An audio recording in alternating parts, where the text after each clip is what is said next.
Let's get more analysis now on Syria from Mark Ahmed, an international relations professor from Bilkent University in Turkey. He joins us live via broadband from Oxford. Professor Ahmed, US Senator John McCain has said he's, quote, glad some Arab Gulf states are providing weapons to the rebels, and said he wants Washington to, in fact, follow that lead regardless of concerns over extremist elements. How close is Washington to actually doing this? Or is it perhaps already doing it indirectly? If you remember, in Libya, we were told that there was no external involvement by the Americans, the British and French on the ground.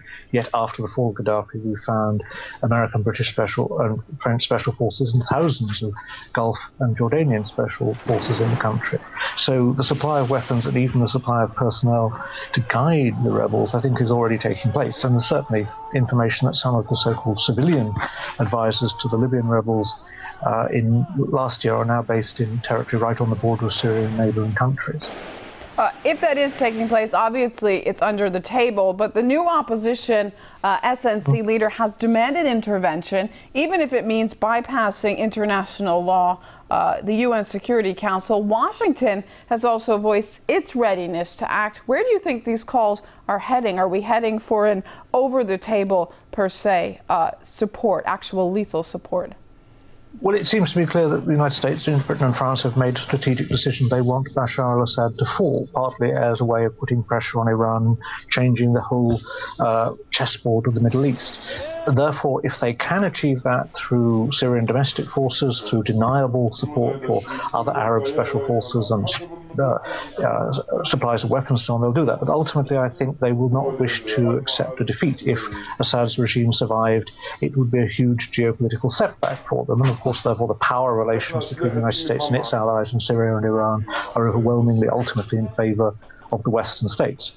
But of course, to go in on the ground, like in even more than in Kosovo in 1999 against Serbia, is a big risk for them. There could be casualties on our side. It's not clear that Western public opinions are so committed to regime change at the price of their own soldiers. They saw what happened in Iraq, for instance, and that still haunts American public opinion, certainly.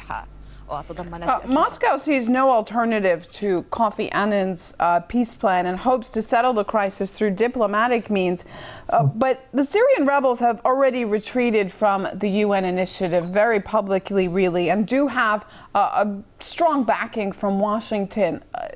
They've made it clear, obviously not publicly, that peace is not the way they want to go. So how do we get out of this? Well, I think this is the problem, and the problem for countries like Russia and China is that one part of the international community, the Americans, the British and French in the UN Security Council, are actively promoting regime change and supporting one side in a civil war. The Russians are accused of providing weapons to Syria, but certainly neither Russia nor China has the direct involvement. And so it's still a very one-sided international conflict in this case.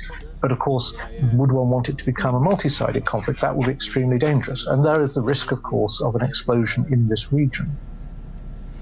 If Assad goes, as the U.S. and its allies are eager to see happen, what's the likelihood of opening up a Pandora's box of sectarian violence and handing power to extreme Islamist factions? You mentioned Iraq, but how specifically is this going to affect the region surrounding Syria? Yeah. Well, first of all, the King of Saudi Arabia and the Gulf Arab states are supporting quite deliberately with money and weapons fundamentalist groups who, if you go to Homs and Hama, went in the past, you would see do to some extent dominate the local landscape even under Assad.